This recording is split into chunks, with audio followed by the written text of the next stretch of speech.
Welcome to 9wax TV. Beside me, my 40th anniversary Porsche 911, or at least it was, because I've just sold it. In this episode, I'm going to explain simply why.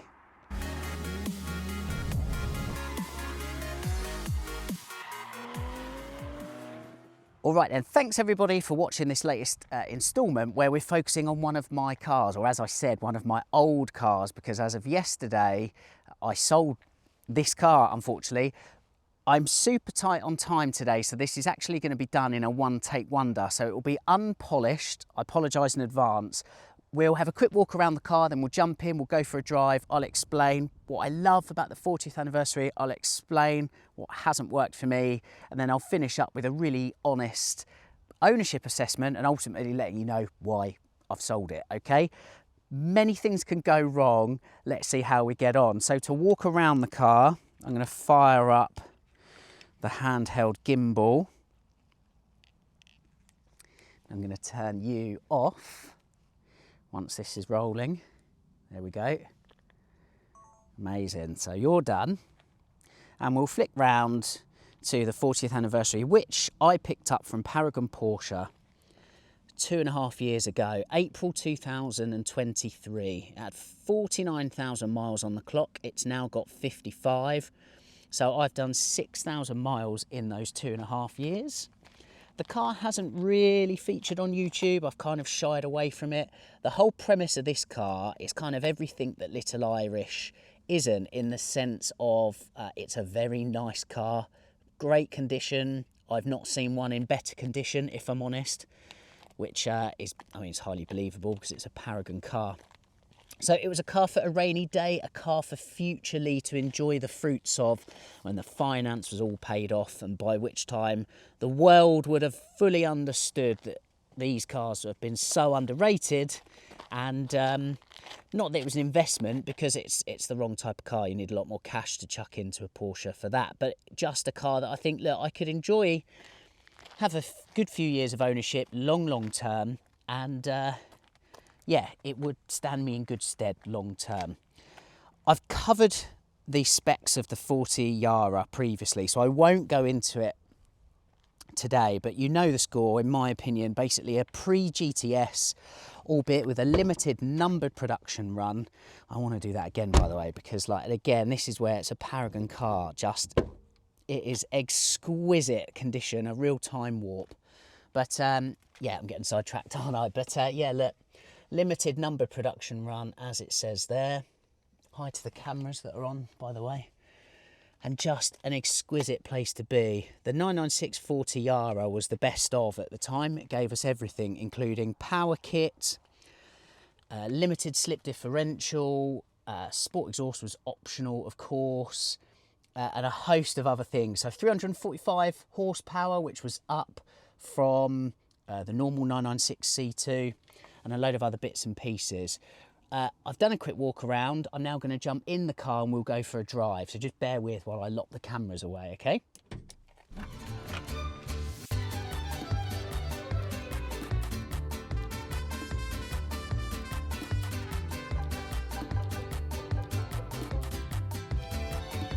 So I say, let's start the car. Beautiful, lovely, deep, throaty chirp of the M96 flat six engine. So look, I've done the walk around.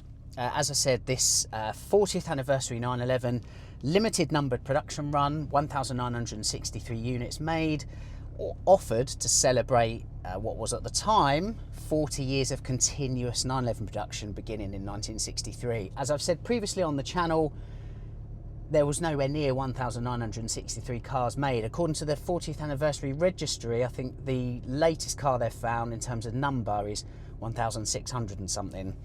Big shout out to that Facebook page, by the way. It's a font of all knowledge on these cars. It's a great place to be if you're an owner, or if you're curious as to these cars. Go and check it out. Finished in GT Silver Metallic, which until this car came out was only available on the Carrera GT. As I said, they were all came as is, exactly as you see here. Manual rear-wheel drive coupes with the power kit, upping power to 345 horsepower, and a host of other features as well, which I seem to have forgotten about in the here and now. Not good, right? But this car, again, is just exquisitely presented with bows, with the sunroof as well, painted sportback seats. This is just such, oh yeah, and the perforated leather on the interior, which is matched to the luggage kit, which I have. Not many people do. The luggage kit is going with the car to the new custodian. This is such a nice example of this car, and as I said, it was bought from Paragon Porsche via the Nineworks Marketplace 2.5 years ago, and that was such a fine day. One of my most memorable days, to be fair. Myself and Mrs. Sibbs went along to Paragon to collect it. The guys there, as you know, are as enthusiastic about these cars as we are, and I've always wanted to buy a car from Paragon, and the reality absolutely lived up to the dream, so much so I must buy a car from Paragon again soon because it was such a wonderful experience. Let's go for a drive. So that kind of outlines the spec and where we're at with these cars. Let's talk about what I like about the 40th anniversary first of all, and I hinted at it a couple of minutes ago when I said it's a pre-GTS. So before the 911 GTS was a thing, which arrived in 2010 with the 997 GTS, I think this was as good as you could get to it at the time, whereby it was a power kit car, lots of optional extras thrown in to make it a really wonderful package. What this car has that subsequent GTSs have all lacked is that limited numbered production run. And for a working class chap like me, the opportunity to own a limited numbered production Porsche 911 comes in this form, and I've always found that a very special thing. I've reserved this car for high days and holidays, and it means that every time I get in the car it feels special, and every time I forget about it, that plaque down there tells me so. So I love its spec. I love the fact that it's a genuine special in an era where Porsche didn't really bother with special editions, let's put it that way. I love how the 40th anniversary drives. It feels lightweight, it's smooth, that power kit, the way it delivers power is effortless. It gives lots of low down torque, but it's nice and punchy as you rev it out to the red line at 7,000 RPM. It's a real peach. I say all the time I'll do a video on power kits. I will, it just won't be with this car because, as I said, it's going to a new custodian tomorrow morning. And a thank you, by the way, to the current custodian for allowing me to do this farewell video, because it is he who owns it. The car, oh no, I'll come to that shortly. So yeah, what else do I love about the, I love the condition. Again, as I've said, with it being a Paragon car, I've always wanted to uphold its just fantastic condition.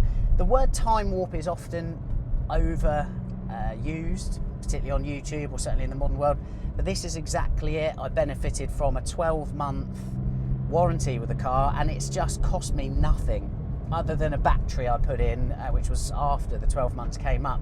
It's cost me nothing, and where the condition, as you can see, is like new, it means that I can get into a car as if it rolled off the production line in 2003, and I find that incredibly special. I love the sound of this thing as well. Oh, you hear that? Lovely. Beautiful. It has got the optional Porsche Sports exhaust, which was fitted at the dealer rather than at the factory, which is a bit of a quirk with these cars.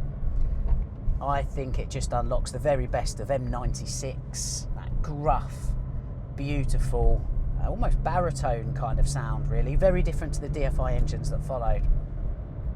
So that's what I love. On top of, as I've said, the condition, and I've felt, pressure's probably the wrong word, I felt the privilege of maintaining how nice it is, really. And that's why this car hasn't really been on YouTube a lot, because I've wanted this car to be about me. This is kind of my little sanctuary. On a nice, dry, sunny Sunday morning, this is the car I'd turn to. So that's what I love about the 40th anniversary. What am I not so fussed about? The colour. Especially in a world where the Porsche colour palette has exploded through the evolution of the PTS, paint sample program. I just find silver and black cars to be a little bit boring. They just don't do it for me. Now, I'll always caveat that with I don't buy a car on its exterior hue. I buy it on the same 3 reasons you should ever buy a car: condition, condition, condition. So at the point of purchase, and knowing that all of the 40th anniversary cars come in this spec and this colour, I was happy to forego it. And it even grew on me, to be fair. GT Silver, really nice, really rich and elegant under sunlight, and on more kind of grey monotone days like today, that's kind of subsided a little bit, and it turns a little bit more, you see a bit more blue in it rather than like the gold flecks, I guess. So it's quite an interesting colour in the fact it's quite mature, it goes under the radar, and it does change in certain lights. But again, for me, I just haven't ever found it the most visually arresting hue. This is where, lovely, let's go, go, go.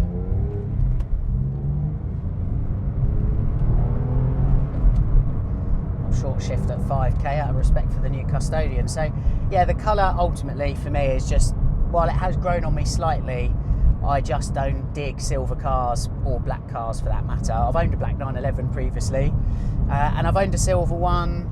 There we go. I'm not saying I wouldn't own another one, because again, it will come down to condition, but I just don't find it the most visually arresting hue on a Porsche. That's kind of it, alongside the quandary I found myself in. So let's get on to probably why you're watching this anyway. Why am I selling this car? Well, I have loved owning this car for 2.5 years, and I am actually quite sad to be selling it. I think ultimately the current situation, it doesn't work for me. So again, I bought it on tick, on the drip, with the idea that I'll pay it all off one day, and it will be a really lovely modern classic that a lot more people will appreciate. And yeah, it's a way of looking after myself, not as an investment, because it would never be life-changing money in the way I think an investment, the definition of an investment, but just, yeah, a car that I wouldn't lose face on. Well, what I've struggled with is in also owning a 996 in Little Irish, and these cars in my garage are a bit like, I assimilate them to like Woody and Buzz in Toy Story, bear with me on it, whereby Little Irish is like Woody, an old time-honoured plaything really, and then this like lovely shiny thing with all the tech on, Buzz Lightyear, comes along. And as we know on the story of a Toy Story, they complement each other, and those two cars in my garage did complement each other, because again, Little Irish, 175,000 miles, pockmarked and chipped and everything else, whereas this thing isn't. However, having them in the garage, probably there wasn't enough difference even for someone like me that really loves diving into the details and really believes strongly that all of the different ingredients add up to a different dish, if you like. It possibly wasn't enough for me. So on days where there was a split choice between this or Little Irish, as much as I love this car, jumping into Little Irish was no second silver medal, if you like. So I struggled with that. I've also kind of felt that my ownership of this car would help the internet understand just how special these are, and kind of using my expertise to say, look, guys and girls, you're all missing a trick here. I think we all collectively are missing a trick. And it's not to pump up the tyres on my own car so much, because I'd already owned it, but just to say, look, go and buy it, they're awesome. That's not really happened, and I think what this exercise has shown me after the last 2.5 years is this car will be a car that if you know, you know. And I'll always doff my cap to you, because you'll be a proper Porsche connoisseur. You'll know how special these cars are. And I've always said this is half the price of a requisite 997 GTS rear-wheel drive manual coupe.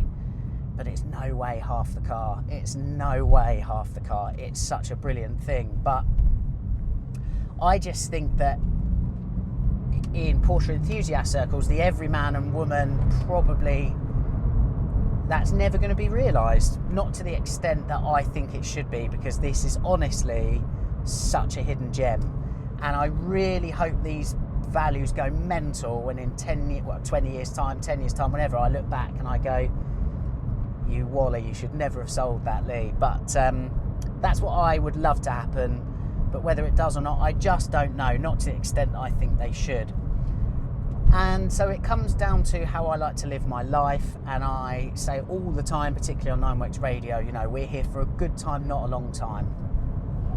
And I've had first-hand experience in life with loved ones that has led me to live and die by that saying. Basically, we are here for a good time, not a long time. So ultimately, I found myself in a situation whereby I had a car that I was paying monthly for, and which I felt is very mileage sensitive, and which ultimately, because of that, I couldn't drive. And I don't see the point in that. The whole mantra of the Driven Not Hidden Collective is to be driven, not hidden. And this, as a joke, wasn't it really? It was a running joke, was hidden, not driven. And it didn't sit with me. And as much as I've tried to look after myself for a rainy day, that just doesn't sit well with me, as I said. And I'd just rather put it into something else that I feel isn't so mileage sensitive, that will give me a bit of a different dimension from my 911 experience, rather than just a nice 911. I want just something totally different to Little Irish. Because again, in a recent Little Irish video, when the tractive suspension was installed, and my verdict was there's not another 911 south of 60k that I would rather have over Little Irish, and unfortunately this falls into that category. So that ultimately is why I'm selling the car. It's just not working for me and my lifestyle right now, and that's absolutely fine. As I always say, the wonderful thing about these cars is there are so many different Porsche models to choose from. The challenge is fitting it all into our short lives. So it's time to twist. What I'm delighted at is the new custodian gets these cars, absolutely no question. I'll leave it there, I won't say any more than that. But one of his cars has appeared on the channel recently. But he gets these cars. That means a lot to me, because I know the next custodian is going to understand and appreciate these cars just as much as I do. Great news. That custodian is also a Paragon customer, takes his other car to Paragon. So this car will remain with them and on their books. And again, you know, a car is only original once and can only be in this sort of condition once, really. So I'm delighted that that kind of course of action will continue in that very capable hands of Paragon. So I fully expect this car to stay in this sort of condition henceforth. So that's really good as well. And yeah, I can turn away and say I had a wonderful 2.5 years with the car. My favourite memory, without any shadow of a doubt, was taking this car around Ireland for our Driven Not Hidden Collective 9 Works road trip round the Emerald Isle in summer 2024. I did it with my brother Jack, and we shared the driving. Special memories that I'll never forget, and I'll always remember this car for it. I kind of feel like that's it really. If I've got room, I'd like to pull over at this stage to finish the video.